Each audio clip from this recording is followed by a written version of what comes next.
But my story is pretty interesting. Like, I think my background, like playing sports my whole life, basketball took me to college. I noticed I had different opportunities than my family members, and I Hmm. always wanted to do something. Because even when I went away to school, I had like survivor's remorse. You know what I mean? Like, I felt I was leaving People individuals behind. behind. Yeah. Yeah, so I always promised like when the time is right, I'm gonna do something that's so impactful to my community. I didn't know what it was, whether it's basketball camps or uh, toy drives, food drives, whatever the case it is, like that. But I wanted to do something. So with the prostate, how that comes in, because it's so new to our side of the community. You know, it's Yes. been out like in the older generations, but in terms of us like learning about it, it's always a question mark. We hear so many guys that have been diagnosed and exposed and all the things. So I said, let me tap into this because at one point in time, there was 11 guys that I knew that had prostate cancer. And it was like my friends' fathers, uncles, Uh-huh. immediate family members. So I was like, maybe I should do something about this. I didn't know how to start though. It was the conversations. And I just said, let me just hear what they got to say.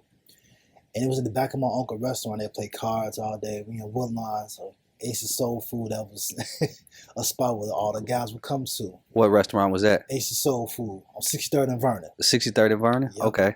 So I just noticed that the basic conversation where it wasn't from like the card games, it'd be about health. Like, man, I don't have insurance. My back been hurting. Man, it was some urine that came out. So these are the things that like I was hearing. I was like, hold on, that's prostate cancer or that's prostate health issues. Uh-huh. And so that made the spark just like take it to a whole different level. It's like, what do I have to do?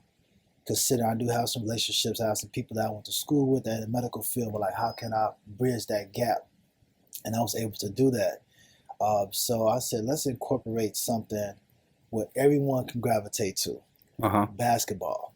So we Sure. created an easy thing, but the word would get out about prostate cancer awareness. So I was in my 20s when I started the foundation, Uh-huh. and I got a lot of pushback, a lot of resistance from different generations. Like, why?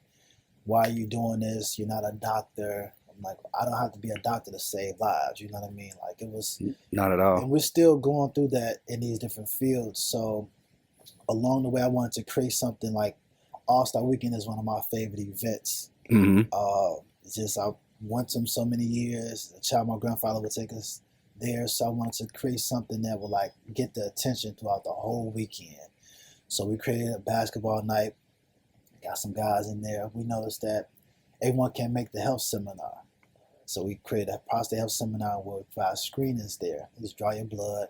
So now it's like no excuses why you can't be there. And our third day is a 5K walk run. So we're on year 10. I remember people telling us it wouldn't even work for the first year. We're Wow. 10 years in. No major support uh, in terms of like media. Like, I love black media, like Mm-hmm. Horse. Brother out of Hyde Park was our first actual interview. We've never been on the news speaking about this Hmm. at all, which I don't have a problem with. But it's just like I notice a difference when it comes to black men's health. They don't want that out there. But Right. if it's in terms of like homicides and drugs and all things that just make us look bad and give us this image, they're gonna push it out there. Of So I course. said, let me do my job in terms of like getting the right partners with the right intentions behind helping us out on a day-to-day basis. So I noticed that a lot of guys in the neighborhood that were left behind that may have had a pass in the streets or they didn't have insurance or, you know, the luck ran out or whatever the case it is. Like, how can I get those guys screened for free or just the information they need to prevent the cancer from maybe spreading or happening or whatever it is like that. But providing that safe space, because a lot of guys they speak about they don't trust the doctors or the medical field, which there's a pass in that.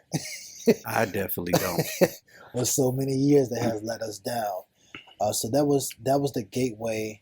But you know, since then, moving forward, we've have a partnership with Northwestern University, which has been extremely helpful. For we have them coming to the neighborhood, doing the screenings, and we've also teamed with University of Chicago as well.